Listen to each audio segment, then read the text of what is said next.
This is the BRAUN hand blender.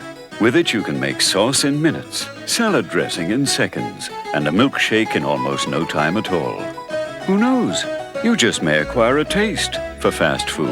The BRAUN hand blender.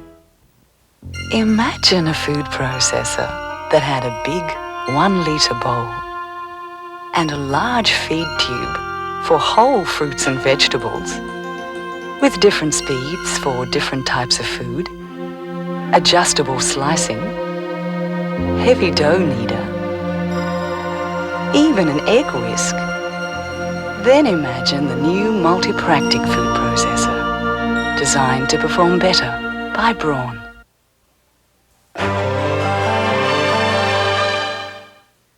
This is a juicy poached pear served with an almond pear sauce. Fresh fruit, smooth pastry cream, and apricot glaze combine to make this classic fruit tart. Here's a chocolate mocha inside-out cake covered with toasted almonds. The topic is desserts, and you'll learn how to prepare these recipes on this edition of Cooking at the Academy. Cooking at the Academy is made possible by BRAUN, makers of European-designed small kitchen appliances, including the BRAUN hand blender with mincer chopper attachment. Our commitment to performance-oriented design enables the home chef to prepare a variety of meals quickly and easily. We're proud to sponsor Cooking at the Academy. Cooking at the Academy is a presentation of superior food preparation techniques for the cooking enthusiast. From the California Culinary Academy in San Francisco, welcome to Cooking at the Academy. Presenting the art of cooking as it's taught to the chefs of tomorrow. So come along, we'll teach you the essentials of preparing and presenting fine cuisine with wonderful step-by-step recipes and fundamental cooking techniques. There's lots to learn, and class is about to begin. So let's go into the Academy's main production kitchen and join Chef Bo Friberg for his presentation of desserts on Cooking at the Academy. Welcome to Cooking at the Academy. In this program, I'm going to prepare 3 great desserts: a refreshing poached pear, a fresh fruit tart, and an unusual layer cake that I guarantee will impress your guests. I start with Mendocino poached pears with almond pear sauce. First, we have to make what we call acidulated water, and that is simply a lemon or a half a lemon or so into some water, squeeze it a little bit, and that will help keeping the pear white or keep the pear from oxidized or turning brown. I'm going to cut my pears in half and making sure that I get a nice stem on one of the halves. I like to use both pears because they always have a very pretty stem on them, and I like the shape. We want to be careful when we peel them, so we keep the stem intact. We also want to make sure that we don't butcher the pear. And since this stem, the side of the pear that has the stem, is actually what the guest's going to see, I want to make real sure that I get it nice and even. When it comes to the stemless part, it doesn't really matter. I could do that either way I wanted to, because that's going to be used for the sauce and pureed, strained, and you never know what shape it was before then. Next, we're going to make the poaching liquid for the sauce. It's a very simple recipe. It's basically twice as much water as sugar by weight, cinnamon stick, a few cloves, and vanilla. I also put a quarter of a lemon in here. And then I want to use the stemless pears.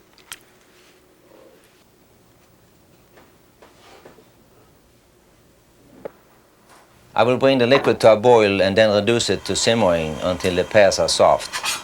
I use whole spice instead of ground spices because the whole spices will just flavor the sauce.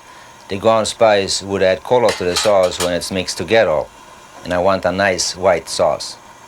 When I have a simmering poaching liquid here, I like to cover the pears with a lid that is slightly smaller than the pan I'm using, or even a plate that fits inside will work fine. And the reason I'm doing that is to ensure that the pears are all down in the liquid and being cooked at the same time and cooked evenly. And now that the pears for the sauce is poached, I'm going to remove them from the liquid. And also pick up the cinnamon stick at the same time. I'm going to pour off part of the poaching liquid.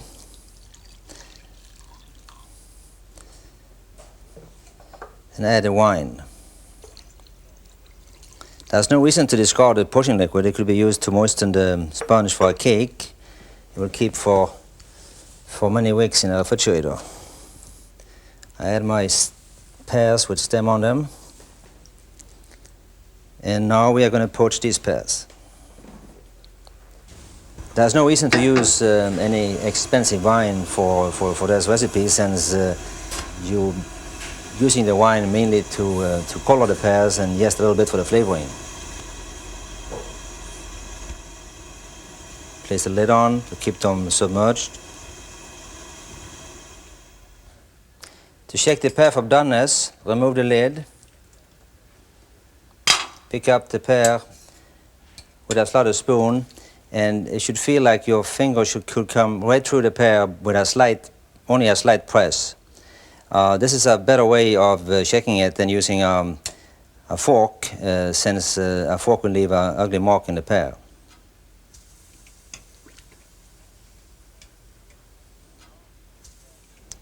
And now that the pears has finished poaching,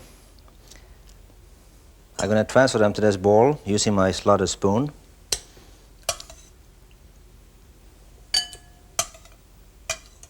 I pour the liquid on top. Careful, it's hot. And then, when it has cooled down, transfer it to the refrigerator for 12 hours.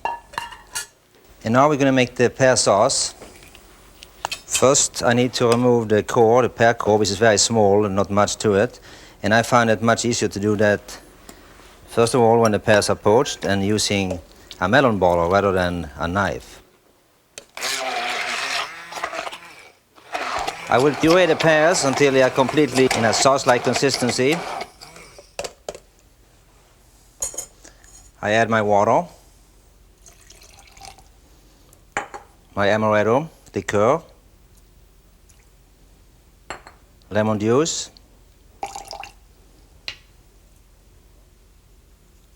sugar, and mix that together.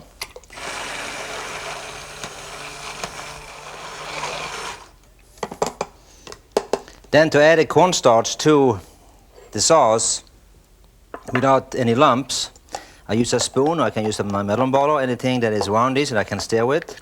I put a little bit of the sauce into the cornstarch and mix it together.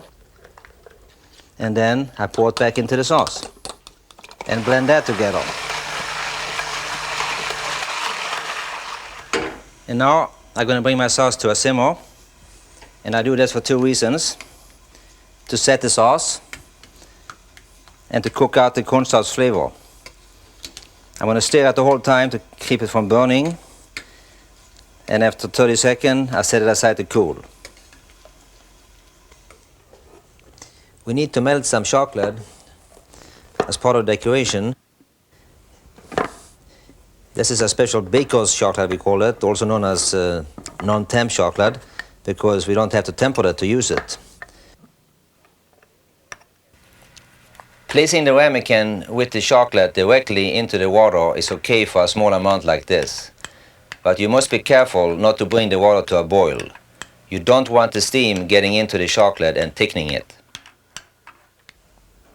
Once the chocolate is melted, remove it from the heat, but keep the chocolate in the water to stay warm and ready to use. I'm going to show you how to make cornets to pipe the chocolate on the plate. First, I fold my parchment paper, you can use wax paper, lengthwise, and cut it in two. And then into squares.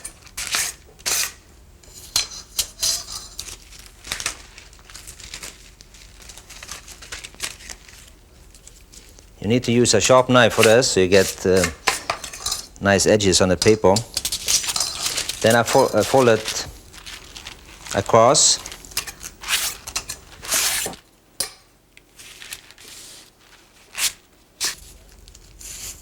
And I have 12 little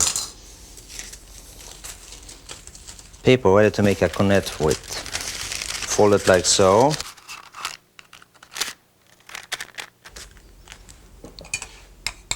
And put my pre-melted chocolate in there.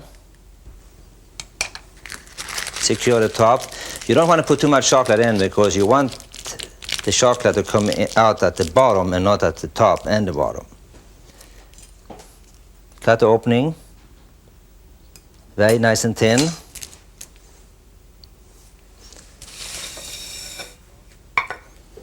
And start at the paper and then move over to the plate. I remove a pear from the poaching liquid. Using a paper towel, I pat it dry.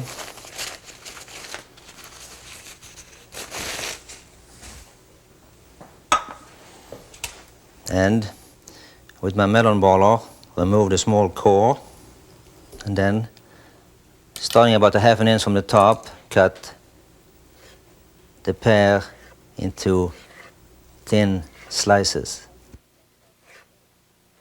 Fan it out on my plate.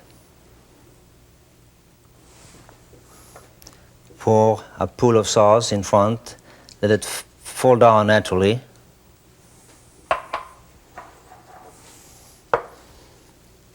Pick a mint sprig, put in the center of the sauce, and there we have Mendocino poached pear with almond pear sauce.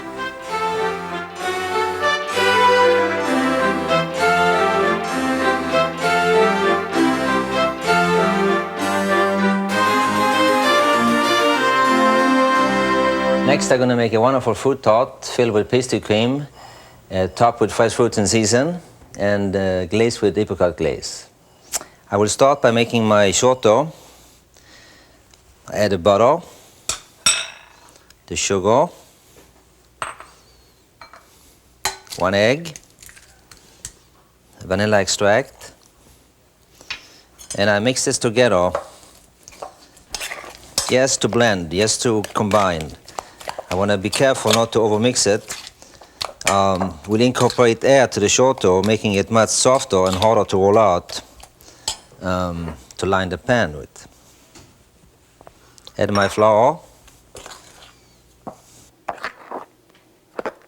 I'm blending in the flour, trying to use a kneading action rather than a beating action. Again, to just minimize the air incorporation to the dough, so I have a nice firm dough to work with. At this point, I'm going to use my hand and just push it together. Now, should the dough seems too soft, probably one of the biggest mistakes is to add more flour to it, figuring that that will help in rolling out the dough. They might help you there, but when the dough is baked and when you're going to eat the tart, the dough will be much too firm or much too hard and not as pleasant to eat. At this point, I flatten the dough out a little bit so it will chill down quicker and refrigerate the dough. And now when the dough has been chilled, I'm ready to line my tart. I start by mixing the dough just a little bit so it becomes smooth and more workable. I will see that as I work away by less cracks in the dough. And the whole time when I work with the dough now, I will use as little flour as possible. I have found that using bread flour rather than cake flour to roll out the dough, any dough, makes it much easier because it's more, it flows out much easier.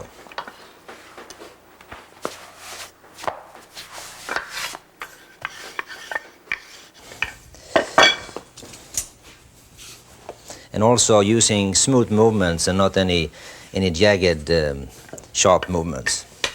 I roll it down to about 1/8 of an inch, and then roll up the dough using a dowel. If you don't have a dowel, you can use a rolling pin, but be careful so it doesn't unroll itself once you have it up on the rolling pin. Place my false bottom, what we call it false bottom tot pan in front.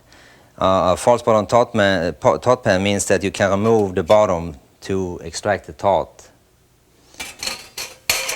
A shorto contains so much fat that there's no reason to grease the pan.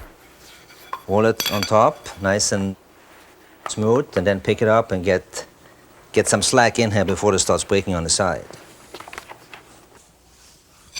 Use your dowel to cut off the end here. Should a little piece break, you could patch it by brushing some egg white on top of the shorto and glue it together that way. I need to line the dough with some either parchment paper or wax paper.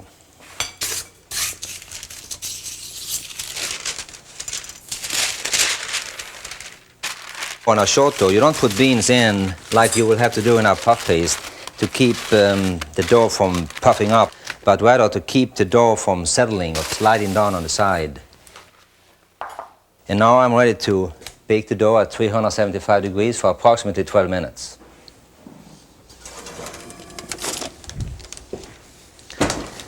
And now when the tart's starting to getting lightly brown on the edge, I'm going to remove the beans to continue baking the bottom slightly more. And now that the tart is cooked and the bottom is nice and brown, I'm going to set it aside to cool. Now I will make the apricot glaze. The apricot glaze will go in the bottom of the tart to ensure that the crust won't get soggy, and on the top of the fruit to make sure the fruit doesn't dry up. I will use a heavy bottom saucepan to ensure that the glaze doesn't burn as I make it. I add my apricot jam.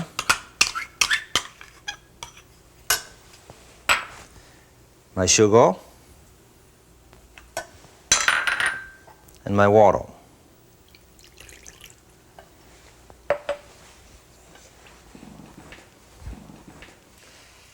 Now I'm going to stir the apricot glaze until it comes to a boil.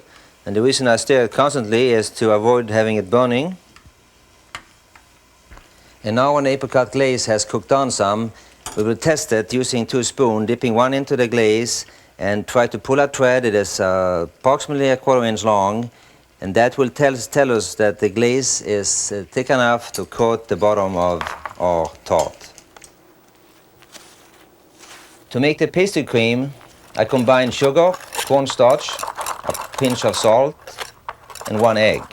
I do this while the milk is scalding. Once these are blended together, I add a vanilla extract and about 1/4 of the scalded milk to temper the mixture. I do this to avoid cooking the egg. Mix it together and pour it back into the remaining milk. Increase the heat slightly. Use my hand blender.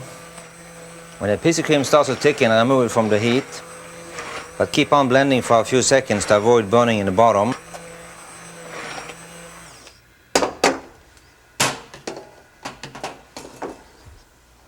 Now I need to cool my pastry cream, and to do this, I pour it into this bowl here. And I like to use a piece of parchment paper or wax paper to keep the air out and prevent the skin from forming. If you're not going to use this pastry cream right away, once it's cooled down, they should be stored in the refrigerator. And now I'm going to add my cooled pastry cream to the tart.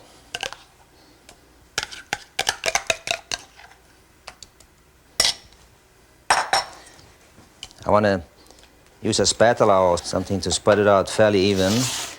And I don't want the pastry cream all the way up to the very top. I want to leave a little room for the fruit there.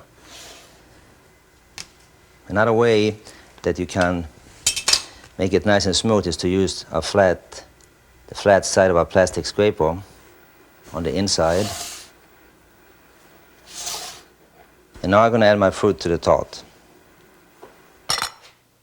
I like to remove the green from the strawberry using a melon baller because I get a much cleaner cut doing that. Stand the strawberry up, cut it in nice thin slices. Next, the oranges.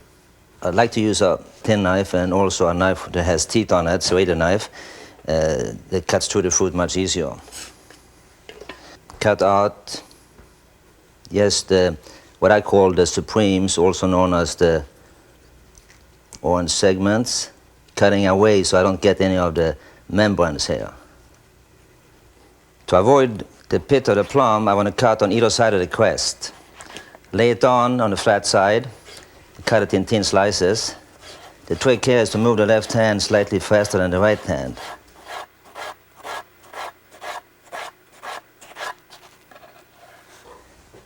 To cut a kiwi, or to remove the skin from a kiwi first, I want to pick one that is fairly ripe but not overripe. Cut both ends off, and then use a thin soup spoon. Insert the soup spoon into the wider end. Carefully remove the skin. Same thing here, stand it up, cut it in half, lay it down on the cut side, and into thin slices. Now I want to remove the tart from the form, because it's easier to do that before I put the fruit on. I slide it on to the cardboard. Then I can begin the first row of fruit with round pieces of strawberry. It's a good idea to cut the fruit right before you put it on the tart. And don't separate the pieces of the sliced fruit. It's easier to use if you can just pick up a piece of fruit and slide a slice off onto the tart. Overlap the rows of fruit a little bit and turn the tart as you are working on it to keep it in a comfortable position. After I have put a row each of strawberries, kiwis, plums and oranges, I place 2 pieces of kiwi in the middle and surround them with the cross-cut strawberries. The final step is to coat the top of the tart with the apricot glaze. If the glaze is too thick, add a little bit of water so the glaze will go on smoothly and not disturb the fruit. And here you have this beautiful fruit tart. I have served it with just a little bit whipped cream and a sprig of mint.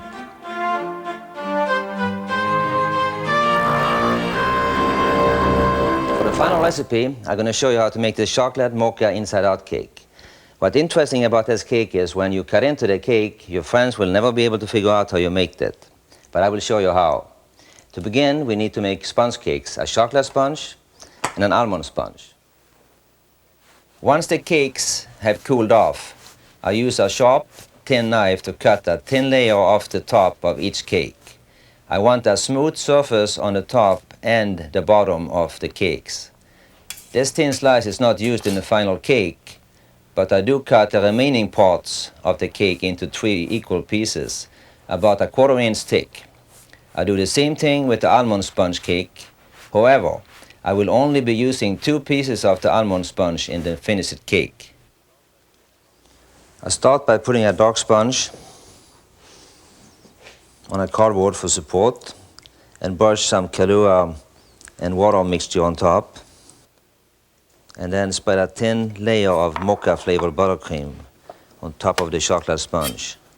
I usually put a little bit more buttercream on than I need, and then I shave it down, so to speak, using my spatula to an even surface. I then continue in the same manner by adding a layer of the almond sponge, topping it with the Kahlua and buttercream, then the chocolate, and finally a layer of the almond sponge. Then the cake is refrigerated to set the buttercream. Now that the buttercream have set, I'm going to cut a cone-shaped section from the top of the cake. I use a thin serrated knife, placed at an angle, and I dip it in hot water to make it slide through the buttercream easier. And when you come to where you started, you pick up the sponge, put it on a cardboard, and then you're going to spread a slightly more mocha flavored buttercream in the center. Then you're going to use your remaining, the 3rd chocolate layer that you cut out. Place it on top. Put the cardboard on top of that and invert. Carefully press the sponge down so that chocolate layer you now put on top becomes the bottom. Spread that one with a thin layer of mocha flavored buttercream. And replace the cone you cut out at the beginning. Press it down so it sticks. And now we need to refrigerate this one more time. Once the buttercream has set, I trim the edge of the cake with a thin sharp knife so that they are smooth. Then I frost the top and sides of the cake with chocolate buttercream. I use a longer knife to mark from both directions so I can find the center. And then I use my remaining mocha flavored buttercream and a number 3 plain tip in my piping bag, making it a nice spiral here. Then I take roasted, crushed almonds and press them onto the side of the cake. I finish the top of the cake with shavings of chocolate. I use my melon baller to make the shavings. So now the cake is finished, but the real surprise is when you slice the cake. I think it's nice to serve this cake with chocolate sauce and maybe a strawberry fanned out a little bit for color. I hope you enjoyed the program. In professional cooking and baking, a great deal of emphasis is placed on presentation. This is especially true with cakes and pastries. It is every bit as important, however, that desserts taste as good as they look. As my teacher used to tell me when I was an apprentice in Sweden, the customer will buy first with his eyes, but the second time with his mouth. All the dishes created in this series by the chef instructors of the California Culinary Academy can be made at home from the Cooking at the Academy cookbook. Order your copy now by calling 1-800-441-3000. This beautifully photographed book includes more than 100 step-by-step recipes, complete with the professional tips and cooking techniques from the California Culinary Academy. Please have your credit card ready when you call 1-800-441-3000 for the Cooking at the Academy cookbook. Cooking at the Academy has been made possible by BRAUN, makers of European-designed small kitchen appliances, including the BRAUN hand blender with mincer chopper attachment. Our commitment to performance-oriented design enables the home chef to prepare a variety of meals quickly and easily. We're proud to sponsor Cooking at the Academy. Cooking at the Academy is a presentation of superior food preparation techniques for the cooking enthusiast.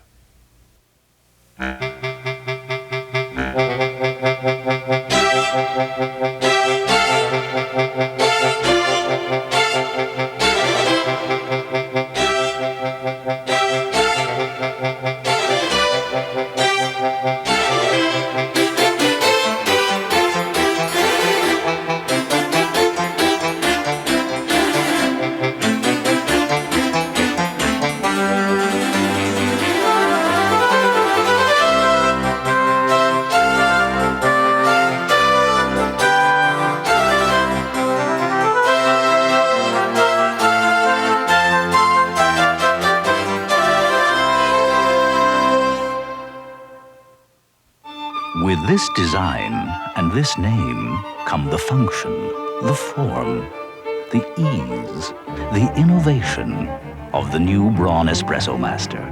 For perfect espresso at home in minutes, only BRAUN uses the turbo power of steam to whip and froth milk in seconds for exquisite cappuccino. The BRAUN Espresso Master, only from BRAUN, is such elegance made easy. Just as air turns a fresh apple brown, it will turn fresh coffee bitter. That's why BRAUN has developed its flavor seal system, designed to keep more air out and more flavor in. The flavor seal system from BRAUN. Now the flavor lasts as long as the coffee. BRAUN, designed to perform better. International Video Network brings you the greatest adventures in video entertainment. Award-winning documentaries from Reader's Digest, exploring the masterworks of man and nature. Travel planning videos from Fodors, revealing looks at the people, places, and cultures of the world. Rand McNally Video Expeditions, taking you to some of the most remote and dangerous places on Earth. Rand McNally Video Travelers, whirlwind tours you can enjoy from the comfort of your living room. Super Cities, celebrating the best-loved cities of the world. And Video Visits, whisking you away to exotic, romantic, and popular destinations. International Video Network. Great adventures in video. See your local video retailer or call International Video Network at 1-800-669-4486, extension 850 for your free catalog, featuring more than 250 travel, documentary, and special interest videos.